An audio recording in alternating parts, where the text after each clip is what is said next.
In the Abyss by H.G. Wells.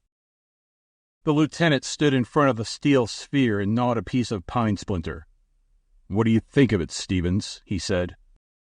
"It's an idea," said Steevens in the tone of one who keeps an open mind. "I believe it will smash. Flat," said the lieutenant. "He seems to have calculated it all out pretty well," said Steevens, still impartial. "But think of the pressure," said the lieutenant. "At the surface of the water it's 14 pounds to the inch. 30 feet down it's double that. 60, treble. 90, 4 times. 900, 40 times. 5,300, that's a mile. It's 240 times 14 pounds. That's, let's see, 30 hundredweight. A ton and a half, Steevens. A ton and a half to the square inch. And the ocean where he's going is 5 miles deep. That's 7.5. "Sounds a lot," said Steevens, "but it's jolly thick steel." The lieutenant made no answer, but resumed his pine splinter. The object of their conversation was a huge ball of steel, having an exterior diameter of perhaps 9 feet. It looked like some shot for some titanic piece of artillery. It was elaborately nested in a monstrous scaffolding built into the framework of the vessel, and the gigantic spars that were presently to sling it overboard gave the stern of the ship an appearance that had raised the curiosity of every decent sailor who had sighted it, from the Pool of London to the Tropic of Capricorn. In 2 places, one above the other, the steel gave place to a couple of circular windows of enormously thick glass, and one of these, set in steel frame of great solidity, was now partially unscrewed. Both the men had seen the interior of this globe for the first time that morning. It was elaborately padded with air cushions, with little studs sunk between bulging pillows to work the simple mechanism of the affair. Everything was elaborately padded. Even the Myers apparatus, which was to absorb carbolic acid and replace the oxygen inspired by its tenant, when he had crept in by the glass manhole and had been screwed in. It was so elaborately padded that a man might have been fired from a gun in perfect safety. And it had need to be, for presently a man was to crawl in through that glass manhole, to be screwed up tightly, and to be flung overboard and sink down, down, down, for 5 miles, even as the lieutenant said. It had taken the strongest hold of his imagination. It made him a bore at mess, and he found Steevens, the new arrival aboard, a godsend to talk about it, over and over again. "It's my opinion," said the lieutenant, that glass will simply bend in and bulge and smash under a pressure of that sort. Daubrey has made rocks run like water under big pressures, and you mark my words." "If the glass did break in," said Steevens, "what then?" "The water would shoot in like a jet of iron. Have you ever felt a straight jet of high-pressure water? It would hit as hard as a bullet. It would simply smash him and flatten him. It would tear down his throat and into his lungs. It would blow in his ears." "What a detailed imagination you have," protested Steevens, who saw things vividly. "It's a simple statement of the inevitable," said the lieutenant. "And the globe would just give out a few little bubbles, and it would settle down comfortably against the day of judgment, among the oozes and the bottom clay, with poor Elstead spread over his own smashed cushions like butter over bread." He repeated the sentence, as though he liked it very much. "Like butter over bread," he said. "Having a look at the jigger," said a voice, and Elstead stood behind them, spick and span in white, with a cigarette between his teeth, and his eyes smiling out of the shadow of his ample hat brim. "What's that about bread and butter, Weybridge? Grumbling as usual about the insufficient pay of naval officers? It won't be more than a day now before I start. We are to get the slings ready today. Mental swell is just the kind of thing for swinging off a dozen tons of lead and iron, isn't it?" "It won't affect you much," said Weybridge. "No, 70 or 80 feet down, and I shall be there in a dozen seconds. There's not a particle moving, though the wind shriek itself hoarse up above, and the water lifts halfway to the clouds. No, down there." He moved to the side of the ship, and the other 2 followed him. All 3 leant forward on their elbows and stared down into the yellow-green water. "Peace," said Elstead, finishing his thought aloud. "Are you dead certain that clockwork will act?" asked Weybridge presently. "It has worked 35 times," said Elstead. "It's bound to work." "But if it doesn't?" "Why shouldn't it?" "I wouldn't go down in that confounded thing," said Weybridge, "for 20,000 pounds." Cheerful chap you are, said Elstead, and spat sociably at a bubble below. I don't understand yet how you mean to work the thing, said Steevens. In the first place, I'm screwed into the sphere, said Elstead, and when I've turned the electric light off on 3 times to show I'm cheerful, I'm swung out over the stern by that crane, with all those big lead sinkers slung below me. The top lead weight has a roller carrying 100 fathoms of strong cord rolled up, and that's all that joins the sinkers to the sphere, except the slings that will be cut when the affair is dropped. We use cord rather than wire rope. It's easier to cut, and more buoyant. Necessary points, as you will see. Through each of these lead weights you'll notice there's a hole, and an iron rod will be run through that, and will project 6 feet to the lower side.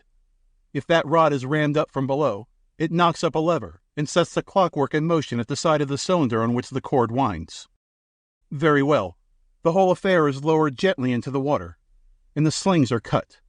The sphere floats. With the air in it, it's lighter than water, but the lead weights go down straight, and the cord runs out. When the cord is all paid out, the sphere will go down too, pulled down by the cord. But why the cord? Asked Steevens. Why not fasten the weights directly to the sphere? Because of the smash down below. The whole affair will go rushing down, mile after mile, at a headlong pace at last. It would be knocked to pieces on the bottom if it wasn't for that cord. But the weights will hit the bottom, and directly they do, the buoyancy of the sphere will come into play. It will go on sinking slower and slower, come to stop at last, and then begin to float upward again. That's where the clockwork comes in. Directly the weights smash against the sea bottom, the rod will be knocked through and will kick up the clockwork, and the cord will be rewound on the reel. I shall be lugged down to the sea bottom. There I shall stay for half an hour, with the electric light on, looking about me. Then the clockwork will release a spring knife, the cord will be cut, and up I shall rush again, like a soda water bubble. The cord itself will help the flotation. And if you should chance to hit a ship, said Weybridge. I should come up at such a pace I should go clean through it, said Elstead, like a cannonball. You needn't worry about that. And suppose some nimble crustacean should wriggle into your clockwork. It would be a pressing sort of imitation for me to stop, said Elstead, turning his back on the water and staring at the sphere. They had swung Elstead overboard by 11 o'clock. The day was serenely bright and calm, with the horizon lost in haze. The electric glare in the little upper compartment beamed cheerfully 3 times. Then they let him down slowly to the surface of the water, and a sailor in the stern chains hung ready to cut the tackle that held the lead weights in the sphere together. The globe, which had looked so large on deck, looked the smallest thing conceivable under the stern of the ship. It rolled a little, and its 2 dark windows, which floated uppermost, seemed like eyes turned up in round wonderment at the people who crowded the rail. A voice wondered how Elstead liked the rolling. "Are you ready?" sang out the commander. "Aye, aye, sir." "Then let her go." The rope of the tackle tightened against the blade and was cut, and an eddy rolled over the globe in a grotesquely helpless fashion. Someone waved a handkerchief. Someone else tried an ineffectual cheer. A middy was counting slowly. 8, 9, 10. Another roll, then a jerk and a splash. The thing righted itself.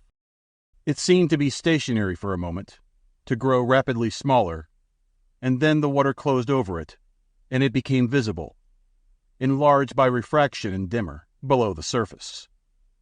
Before one could count 3, it had disappeared. There was a flicker of white light far down in the water, that diminished to a speck and vanished. Then there was nothing but a depth of water going down into blackness, through which a shark was swimming. Then suddenly the screw of the cruiser began to rotate. The water was crickled, the shark disappeared in a wrinkled confusion, and a torrent of foam rushed across the crystalline clearness that had swallowed up Elstead. "What's the idea?" said one A.B. to another. "We're going to lay off about a couple of miles. Fear he should hit us when he comes up," said his mate. The ship steamed slowly to her new position. Aboard her, almost everyone who was unoccupied remained watching the breathing swell into which the sphere had sunk. For the next half hour, it is doubtful if a word was spoken that did not bear directly or indirectly on Elstead. The December sun was now high in the sky, and the heat very considerable. "You'll be cold enough down there," said Weybridge. They say that below a certain depth seawater's always just above freezing. "Where'll he come up?" asked Steevens. "I've lost my bearings." "That's the spot," said the commander, who prided himself on his omniscience. He extended a precise finger southeastward. "And this, I reckon, is pretty near the moment," he said. "It's been 35 minutes. "How long does it take to reach the bottom of the ocean?" asked Steevens. "For a depth of 5 miles, and reckoning, as we did, an acceleration of 2 feet per second, both ways, it's just about 3/4 of a minute." "Then he's overdue," said Weybridge. "Pretty nearly," said the commander. "I suppose it takes a few minutes for that cord of his to wind in." "I forgot that," said Weybridge, evidently relieved. And then began the suspense.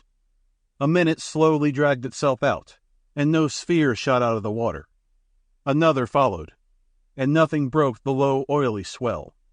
The sailors explained to one another that little point about the winding in of the cord. The rigging was dotted with expectant faces. "Come up, Elstead," cried one hairy-chested salt impatiently, and the others caught it up, and shouted as though they were waiting for the curtain of a theater to rise. The commander glanced irritably at them. "Of course, if the acceleration's less than 2, he said, he'll be all the longer. We aren't absolutely certain that was the proper figure. I'm no slavish believer in calculations." Steevens agreed concisely. No one on the quarterdeck spoke for a couple of minutes. Then Stevens's watch case clicked. When, 21 minutes after the sun reached the zenith, they were still waiting for the globe to reappear, and not a man aboard had dared to whisper that hope was dead. It was Weybridge who first gave expression to that realization. He spoke while the sound of 8 bells still hung in the air. "I always distrusted that window," he said quite suddenly to Steevens. "Good God," said Steevens. "You don't think—" "Well," said Weybridge, and left the rest to his imagination. "I'm no great believer in calculations myself," said the commander dubiously, "so that I'm not altogether hopeless yet." And at midnight the gunboat was steaming slowly in a spiral round the spot where the globe had sunk, and the white beam of the electric light fled and halted and swept discontentedly onward again over the waste of phosphorescent waters under the little stars. "If his window hasn't burst out and smashed him," said Weybridge, "then it's a cursed sight worse, for his clockwork has gone wrong, and he's alive now, 5 miles under our feet. Down there in the cold and dark, anchored in that little bubble of his, where never a ray of light has shone or a human being lived, since the waters were gathered together. He's there without food, feeling hungry and thirsty and scared, wondering whether he'll starve or stifle. Which will it be?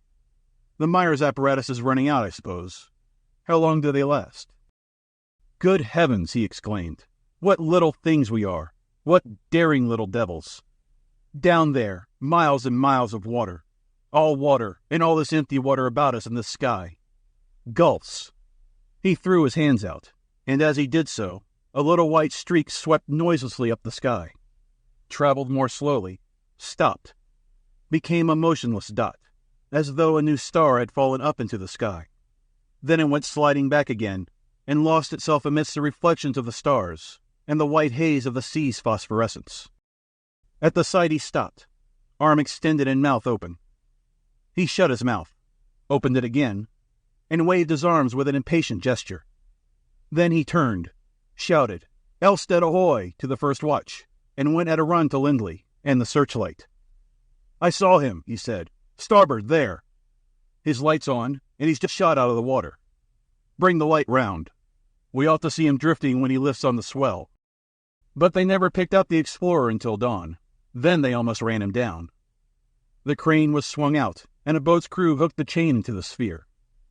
When they had shipped the sphere, they unscrewed the manhole and peered into the darkness of the interior, for the electric light chamber was intended to illuminate the water about the sphere, and was shut off entirely from its general cavity. The air was very hot within the cavity, and the india rubber at the lip of the manhole was soft. There was no answer to their eager questions and no sound of movement within. Elstead seemed to be lying motionless, crumpled in the bottom of the globe. The ship's doctor crawled in and lifted him to the men outside. For a moment or so, they did not know whether Elstead was alive or dead. His face, in the yellow light of the ship's lamps, glistened with perspiration. They carried him down to his own cabin. He was not dead, they found, but in a state of absolute nervous collapse, and besides cruelly bruised. For some days he had to lie perfectly still. It was a week before he could tell his experiences. Almost his first words were that he was going down again. The sphere would have to be altered, he said, in order to allow him to throw off the cord if need be, and that was all. He had had the most marvelous experience. "You thought I should find nothing but ooze," he said. "You laughed at my explorations, and I discovered a new world." He told his story in disconnected fragments, and chiefly from the wrong end, so that it is impossible to retell it in his words. But what follows is the narrative of his experience. "It began atrociously," he said. "Before the cord ran out, the thing kept rolling over. He felt like a frog in a football. He could see nothing but the crane and the sky overhead, with an occasional glimpse of people on the ship's rail. He couldn't tell a bit which way the thing would roll next. Suddenly he would find his footing going up, and try to step, and over he went rolling, head over heels, just anyhow on the padding. Any other shape would have been more comfortable, but no other shape was to be relied upon under the huge pressure of the nethermost abyss. Suddenly the swaying ceased, the globe righted, and when he had picked himself up, he saw the water all about him greeny blue, with an attenuated light filtering down from above, and the shoal of little floating things went rushing up past him, as it seemed to him, towards the light. And even as he looked, it grew darker and darker, until the water above was as dark as the midnight sky, albeit of greener shade, and the water below black. And little transparent things in the water developed a faint glint of luminosity, and shot past him in faint greenish streaks. And the feeling of falling. It was just like the start of a lift, he said, only it kept on. One has to imagine what that means, that keeping on. It was then of all times that Elstead repented of his adventure. He saw the chances against him in altogether new light. He thought of the big cuttlefish people knew to exist in the middle waters, the kind of things they find half digested in whales at times, or floating dead and rotten and half eaten by fish. Suppose one caught hold and wouldn't let go, and had the clockwork really been sufficiently tested? But whether he wanted to go on or go back mattered not the slightest now. In 50 seconds everything was black as night outside, except where the beam from his light struck through the waters, and picked out every now and then some fish or scrap of sinking matter. They flashed by too fast for him to see what they were. Once, he thinks, he passed a shark. And then the sphere began to get hot by friction against the water. They had underestimated this, it seems. The first thing he noticed was that he was perspiring, and then he heard a hissing growing louder under his feet, and saw a lot of little bubbles. Very little bubbles they were, rushing upward like a fan through the water outside. Steam. He felt the window, and it was hot. He turned on the minute glow lamp that lit his own cavity, looked at the padded watch by the studs, and saw he'd been traveling now for 2 minutes. It came into his head that the window would crack through the conflict of temperatures, for he knew the bottom water is very near freezing. Then suddenly the floor of the sphere seemed to press against his feet. The rush of bubbles outside grew slower and slower, and the hissing diminished. The sphere rolled a little. The window had not cracked, nothing had given, and he knew that the dangers of sinking at any rate were over. In another minute or so, he would be on the floor of the abyss. He thought, he said, of Steevens and Weybridge, and the rest of them 5 miles overhead, higher to him than the highest clouds that ever floated over land are to us, steaming slowly and staring down and wondering what had happened to him. He peered out of the window. There were no more bubbles now, and the hissing had stopped. Outside, there was a heavy blackness, a black as black velvet, except where the electric light pierced the empty water and showed the color of it, a yellow-green. Then 3 things like shapes of fire swam into sight, following each other through the water. Whether they were little and near, or big and far off, he could not tell. Each was outlined in a bluish light, as bright as the lights of a fishing smack, a light which seemed to be smoking greatly, and all along the sides of them were specks of this, like the lighter portholes of a ship. Their phosphorescence seemed to go out as they came into the radiance of his lamp, and he saw then that they were little fish of some strange sort, with huge heads, vast eyes, and dwindling bodies and tails. Their eyes were turned towards him, and he judged they were following him down. He supposed they were attracted by his glare.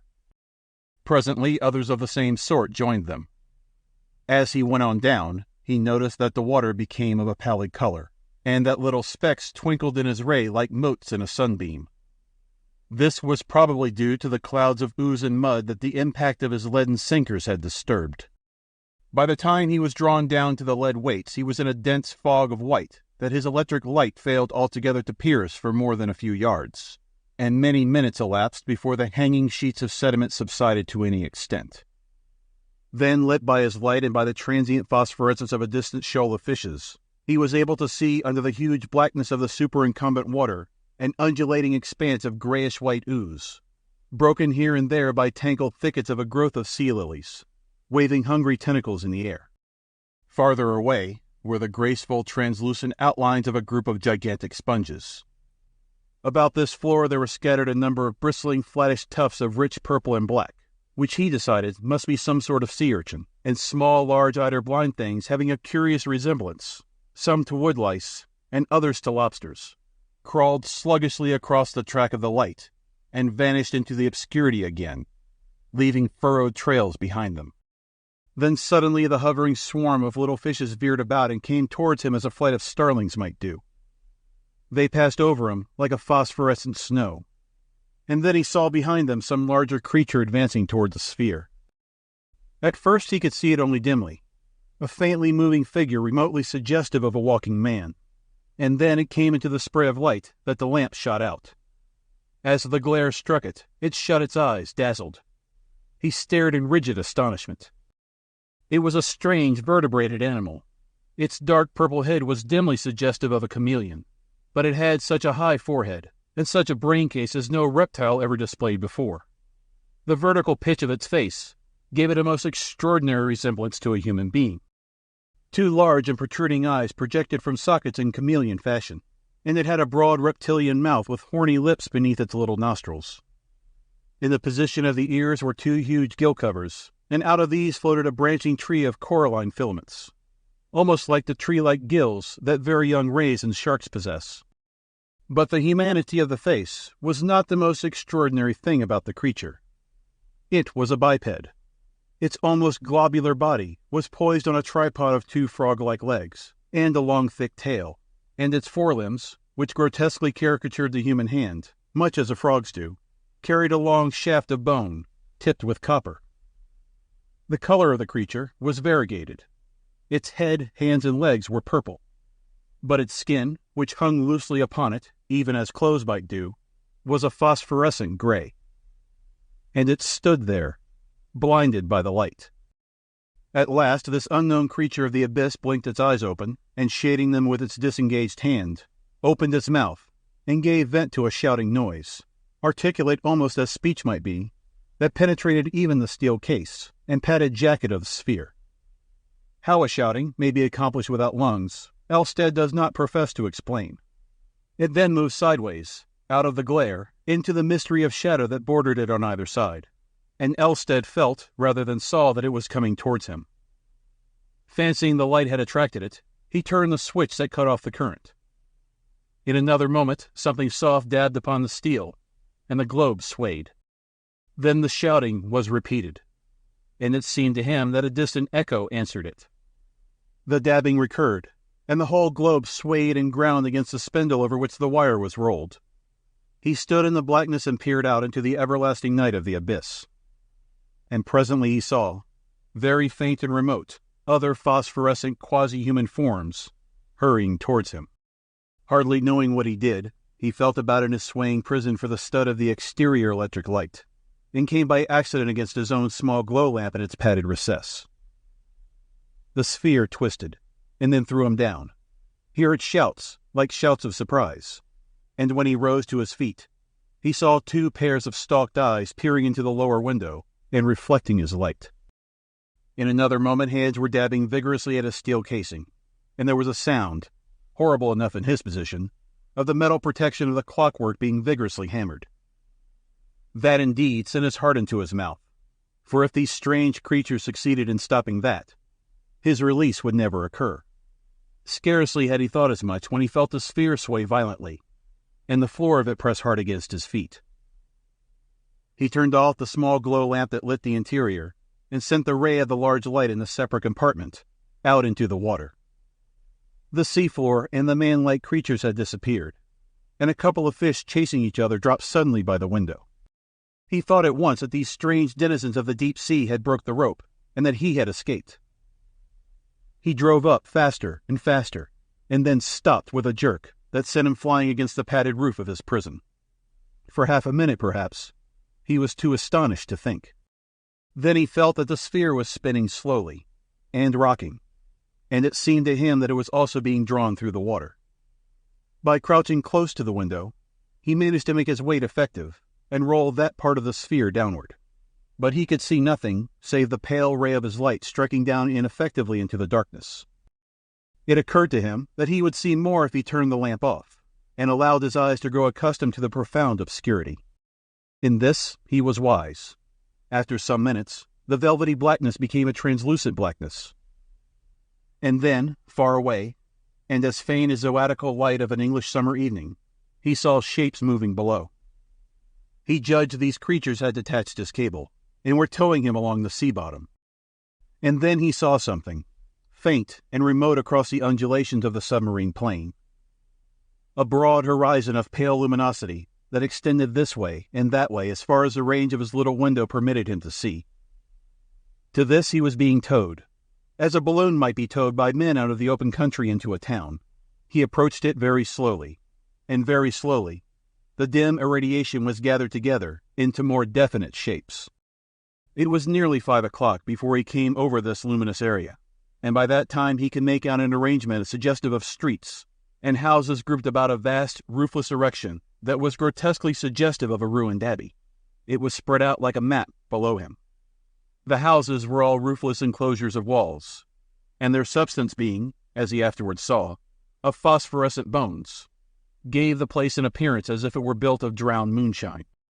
Among the inner caves of the place, waving trees of crinoids stretched their tentacles, and tall, slender, glassy sponges shot like shining minarets and lilies out of the general glow of the city. In the open spaces of the place, he could see a stirring movement, as of crowds of people, but he was too many fathoms above them to distinguish the individuals in those crowds. Then slowly they pulled him down, and as they did so, the details of the place crept slowly upon his apprehension. He saw that the courses of the cloudy buildings were marked out with beaded lines of round objects, and then he perceived that at several points below him, in broad open spaces, were forms like the encrusted shapes of ships. Slowly and surely he was drawn down, and the forms below him became brighter, clearer, more distinct. He was being pulled down, he perceived, towards the large building in the center of the town, and he could catch a glimpse ever and again of the multitudinous forms that were lugging at his cord. He was astonished to see that the rigging of one of the ships, which formed such a prominent feature of the place, was crowded with a host of gesticulating figures regarding him, and then the walls of the great building rose about him silently, and hid the city from his eyes. And such walls they were, of waterlogged wood, and twisted wire rope, and iron spars and copper, and the bones and skulls of dead men. The skulls ran in zigzag lines and spirals and fantastic curves over the building, and in and out of their eye sockets, and over the whole surface of the place, lurked and played a multitude of silvery little fishes. Suddenly his ears were filled with a low shouting, and a noise like the violent blowing of horns, and this gave place to a fantastic chant. Down the sphere sank, past the huge pointed windows, through which he saw vaguely a great number of these strange, ghost-like people regarding him, and at last he came to rest, as it seemed, on a kind of altar that stood in the center of the place. And now he was at such a level that he could see these strange people of the abyss plainly once more.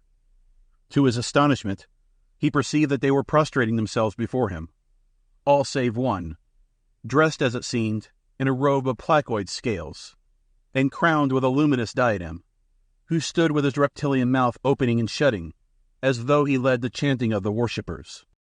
A curious impulse made Elstead turn on his small glow lamp again, so that he became visible to these creatures of the abyss.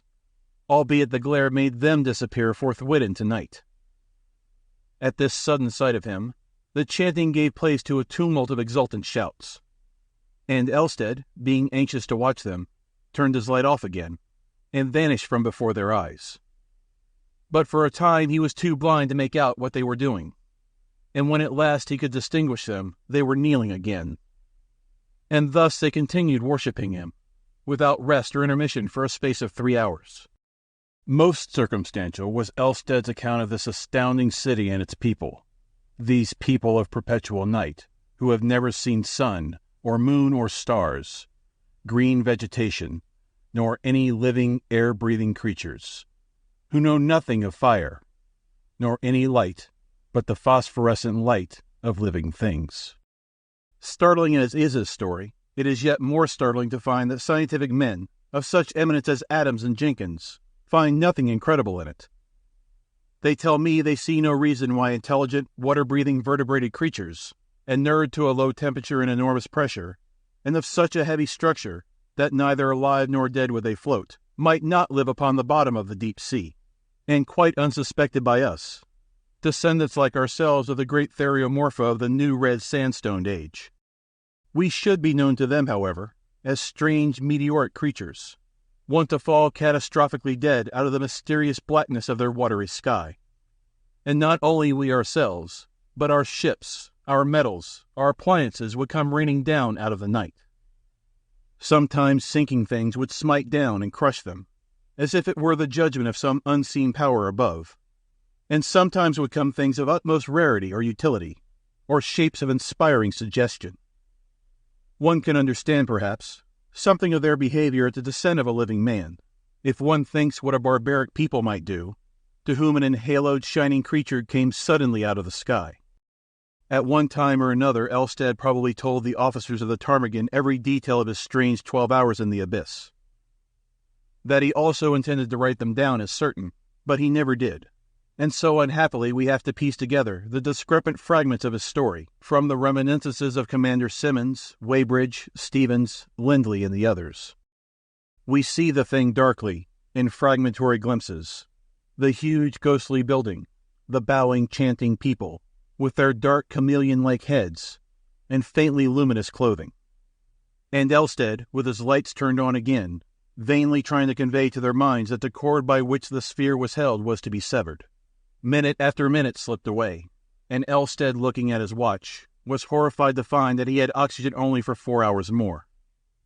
But the chant in his honor kept on as remorselessly as if it were the marching song of his approaching death. The manner of his release he does not understand, but to judge by the end of the cord that hung from the sphere, it had been cut through by rubbing against the edge of the altar. Abruptly the sphere rolled over, and he swept up, out of their world, as an ethereal creature clothed in a vacuum would sweep through our own atmosphere back to his native ether again. He must have torn out of their sight as a hydrogen bubble hastens upwards from our air. A strange ascension it must have seemed to them. The sphere rushed up with even greater velocity than, when weighted with the lead sinkers, it had rushed down. It became exceedingly hot. It drove up with the windows uppermost, and he remembers the torrent of bubbles frothing against the glass. Every moment he expected this to fly. Then suddenly, something like a huge wheel seemed to be released in his head. The padded compartment began spinning about him, and he fainted. His next recollection was of his cabin, and of the doctor's voice. But that is the substance of the extraordinary story that Elstead related in fragments to the officers of the Ptarmigan. He promised to write it all down at a later date. His mind was chiefly occupied with the improvements of his apparatus, which was effected at Rio. It remains only to tell that on February 2nd, 1896, he made a second descent into the ocean abyss, with the improvements his first experience suggested. What happened we shall probably never know. He never returned. The Ptarmigan beat about over the point of his submersion, seeking him in vain for 13 days. Then she returned to Rio, and the news was telegraphed to his friends. So the matter remains for the present. But it is hardly probable that no further attempt will be made to verify his strange story of these hitherto unsuspected cities of the deep sea. If you like the video, put a like, subscribe to the channel and click on the bell to not miss our new videos.